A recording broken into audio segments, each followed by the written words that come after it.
Hello everyone, Shintopin here playing some more Warhammer combat cards. And over the weekend we have this live PvP event with the most ridiculous modifier this game has ever seen.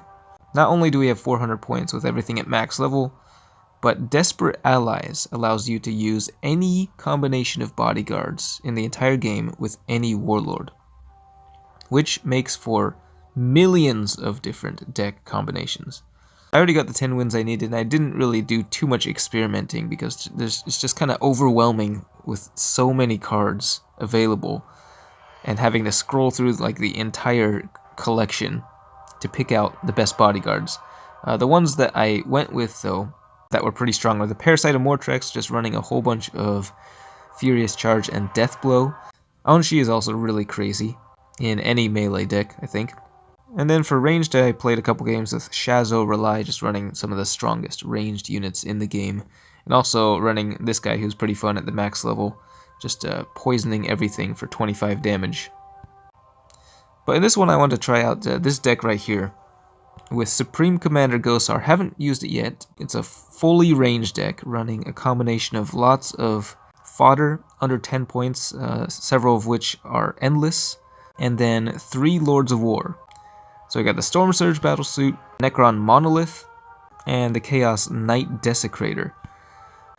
It's probably going to be a long game, having to get through all of the small bodyguards before bringing out the big stuff, but I'm just curious, how big can these guys get? And I'm also curious what you guys have been running. Like, what is the craziest deck that you have come up with or faced? Let me know in the comments. In this one, we will be facing Eldrad. I don't think I've actually seen a full Psychic deck, so it'll be interesting. I think it should be a pretty good matchup. We're just going to drop all the fodder here. Okay, starting off strong with a Lord of Change.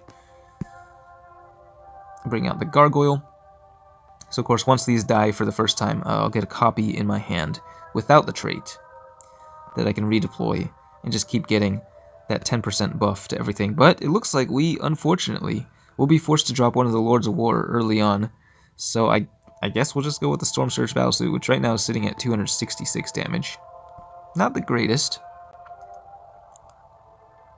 We do have the initiative, though, so we will be taking the first turn and dealing quite a bit of damage, although, yeah, the Storm Surge will get his damage cut in half by the fear there. So the first turn, not too impressive, only about 200 damage or so. Well, I guess a little bit more from the barrage, because it's still dealing 50 damage to the sides. They got a bunch of regeneration, too. Some really big Sonic Blasts here. 3 Sonic Blasts on the field. That is actually pretty crazy. The Sonic Blast knocking out the 2 cards on the flanks, but they respawn. And yeah, everything is going to be hitting for like the full, what is it? Yeah, the full damage. Dang, that's a lot of damage there. All 3 of their main attacks are hitting for like 60% extra damage. We're going to bring out the Scout Marine, I think. It's going to give us a pretty big boost. Yeah, I guess we could move the Storm Surge over here and probably take out the Lord of Change. Definitely take out the Lord of Change, and I'm thinking hopefully take out the Neuro Tyrant with the barrage damage.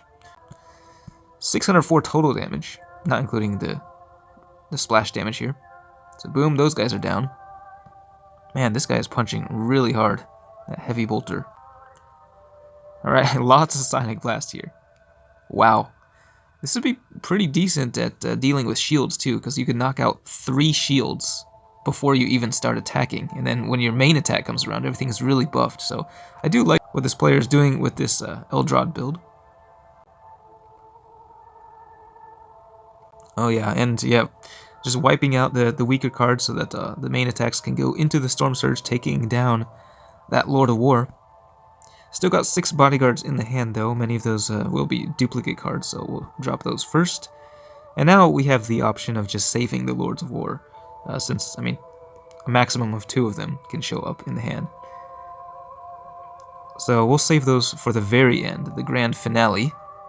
Red Gobbo, of course, combos extremely well with Supreme Commander Ghosar.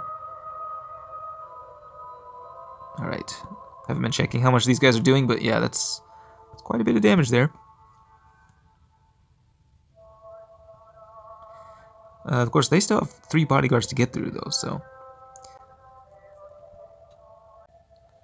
Maleceptor. We're seeing every big Psionic Blast bodyguard in the entire game in this deck. Ooh, anti-infantry. I still don't know if the anti-infantry actually affects the Psionic Blast. It's hard to tell. But yeah, the red gobbo is going to go down, but then it's just going to come back again.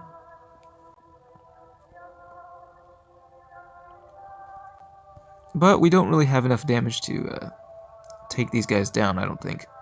And we're going to be losing pretty much everything on the field again on the following turn. Of course, at least when the red gobbo dies and the Kelemorph, I think, we'll get 2 more copies in the hand to play. And yeah, they actually destroy everything with just the Psionic Blast, don't even have to attack now. It's going ranged, so they can charge up a little bit of a psychic attack for the following turn. I think, yeah, we should finally be able to take out that Dreadnought, which has been regenerating this entire game. Okay, and Kelemorph, how big is... it's not big enough to get through the shield on the Maleceptor. Alright, so we will force out their final 2 bodyguards, unless they decide to deploy Eldrad early. And then we can bring out our Lords of War, although I'm thinking, well, I might have actually kind of misplayed this, because if I have to deploy Supreme Commander Ghosar alongside the Lords of War, that's actually not ideal, since the Lords of War go ranged, and Ghosar doesn't have ranged. But yeah, it looks like they won't actually be killing everything this turn. So, yeah, that actually worked out pretty well. We'll be able to deploy the Lords of War alongside the red gobbo. So, I guess we'll go with this guy. 350 some damage. I'm not sure if that's going to be enough, but I guess we'll find out.